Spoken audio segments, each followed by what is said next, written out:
मुख्यमंत्री योगी आदित्यनाथ ने शुक्रवार को फरीदपुर के रामलीला मैदान पर जनसभा को संबोधित किया। उन्होंने सपा, बसपा और कांग्रेस पर जमकर निशाना साधा। राम मंदिर का जिक्र करते हुए योगी ने कहा कि जो कभी नहीं हुआ वो अब हुआ है। रामलला का भव्य मंदिर बन गया है। अयोध्या में रामलला का भव्य मंदिर सपा, बसपा और कांग्रेस के लोग बना पाते क्या? ये लोग बोलते थे कि राम थे ही नहीं। जब राम मंदिर बन गया तो बोलते हैं राम सबके हैं। इन लोगों का दोहरा चरित्र है। चुनाव जब आएगा तब आपके पास आएंगे, चुनाव के बाद पहचानेंगे भी नहीं। वह फिल्मी गाना है मेरे अंगने में तुम्हारा क्या, यही बोलेंगे। सपा, बसपा और कांग्रेस के लोग झूठ बहुत बोलते हैं। भाइयों, 2014 के पहले का भारत दुनिया में सम्मान नहीं था। देश की सीमाएं सुरक्षित नहीं थी। आतंकवादी गतिविधियां बढ़ रही थी। जगह जगह विस्फोट हो रहे थे। नक्सलवाद तेजी के साथ पांव पसार रहा था। और बहनों और भाइयों, विकास के कार्य ठप पड़े थे क्योंकि भ्रष्टाचार चरम पर था। गरीब कल्याणकारी योजनाएं ना के बराबर थी। बेटी और व्यापारी दोनों सुरक्षित थी और आस्था के साथ खिलवाड़ होता था। तब की सरकारें कहती थी, कांग्रेस की सरकार कहती थी कि राम हुए ही नहीं, कृष्ण हुए ही नहीं।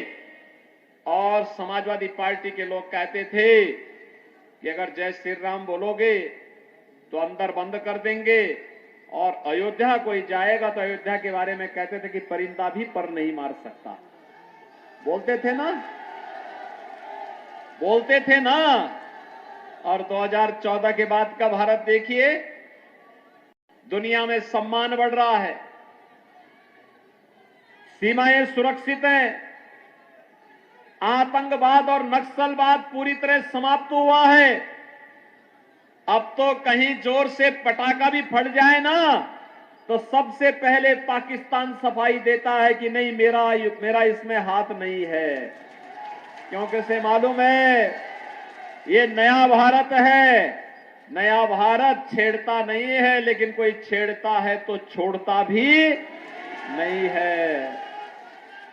और इसीलिए पाकिस्तान सबसे पहले सफाई देता है, कहता साहब मेरा हाथ नहीं है।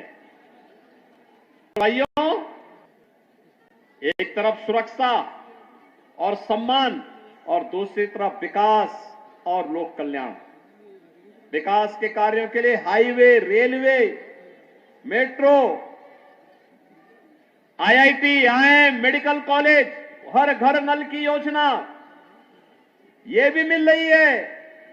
और साथ साथ गरीब कल्याणकारी योजनाओं में केवल आपको मैं तुलना करना चाहता हूं बहनों भाइयों, आप कांग्रेस, सपा, बसपा की सरकार को देखे होंगे। 2014 के पहले लोग भूख से मरते थे, किसान आत्महत्या करता था, नौजवान पलायन करता था, बेटी और व्यापारी सुरक्षित नहीं थी। 2014 के बाद पिछले 4 वर्ष से 80 करोड़ लोगों को फ्री में राशन की सुविधा मिल रही है कि नहीं मिल रही है? 60 करोड़ लोगों को स्वास्थ्य सुविधा का लाभ दिया जा रहा है। आयुष्मान भारत में 5 लाख रुपए के सुविधा। और मैंने तो उत्तर प्रदेश में यह भी व्यवस्था की है बहनों और भाइयों कि अगर कोई गरीब बीमार पड़ता है, आयुष्मान का कार्ड नहीं है या नहीं बना पाया है, अगर कोई विधायक, कोई सांसद, कोई पूर्व विधायक, भाजपा का कोई पदाधिकारी या पीड़ित भी मुझे पत्र भेज देता है ना, तो मैं जनधन अकाउंट जो मोदी जी ने खुलवाया है उसमें सीधे लखनऊ से उसको पैसा भेजता हूं कि भाई देखो निश्चिंत होकर उपचार कराओ, चिंता नहीं करनी है। ये आपकी सरकार है, आप इस सरकार के मालिक हैं, पैसा हम देंगे, आराम से उपचार कराओ। क्योंकि मोदी जी ने 50 करोड़ गरीबों के जनधन अकाउंट भी खोल दिए हैं।